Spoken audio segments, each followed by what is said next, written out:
Hey, TLC family, wanted to give you just a quick update this evening. We know we put out something on Facebook, but I wanted to come to you and just kind of share a latest update as of this evening. So if you have not heard, at approximately 10 a.m. this morning, we had a construction or a demolition company demoing the metal buildings out behind the sanctuary.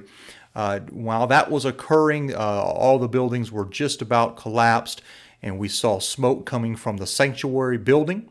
We ran inside and found that there was a fire in the closet that is between the two bathrooms in the hallway.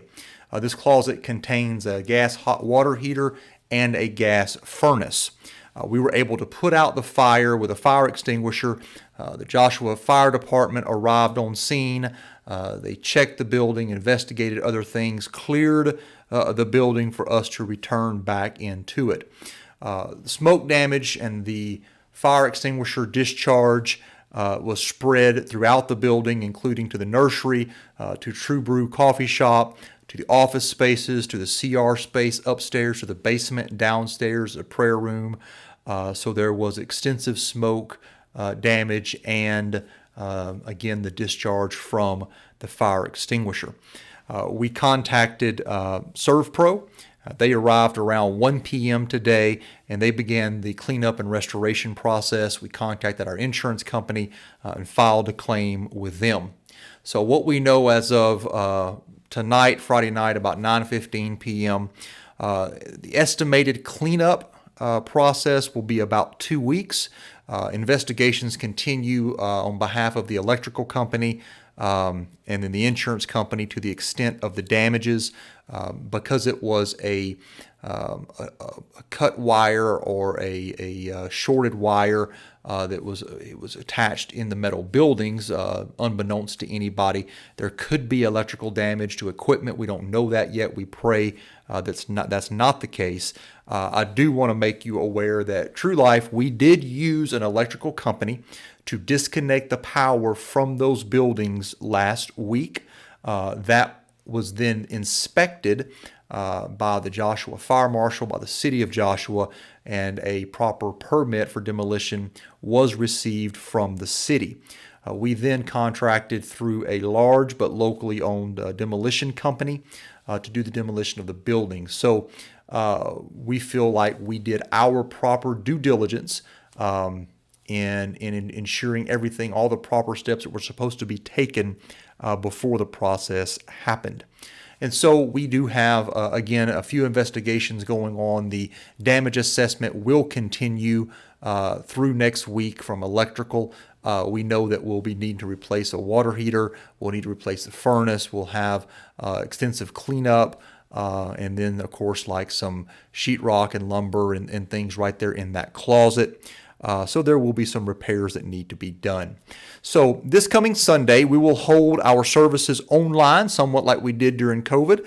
I'm going to be continuing our Restoring Victory series. We should be able to continue to use our Family Life Center as scheduled. And then we're going to keep you posted on the use of the sanctuary building. ServPro will be posting tomorrow morning. They will be working around the clock, or not around the clock, but 7 days a week until this is done. But they will be posting do not enter signs in the sanctuary building, some of the chemicals they use to clean up, some of the equipment that they use to clean the air, and things like that. It's not the safest for it to be in there while that is going on. So please do not enter the sanctuary building until you hear back from us. Again, you'll see people coming in and out of the sanctuary building doing that work. I want to say thank you. We greatly appreciate. I got so many calls and texts today. It's just an abundance of concern, outpouring of love. And please, if you called, if you texted, and I have not returned that, please forgive me for not getting back with you. It's been a bit of a chaotic day. I just came home a little bit ago, and I wanted to get an update out there as soon as possible. Feel free, if you're watching this on Facebook, to post some questions in the comments, or on YouTube, you can post some questions. If you want to send me an email with some questions or text me with some questions, I'll try to answer those. maybe not individually, maybe in the next update.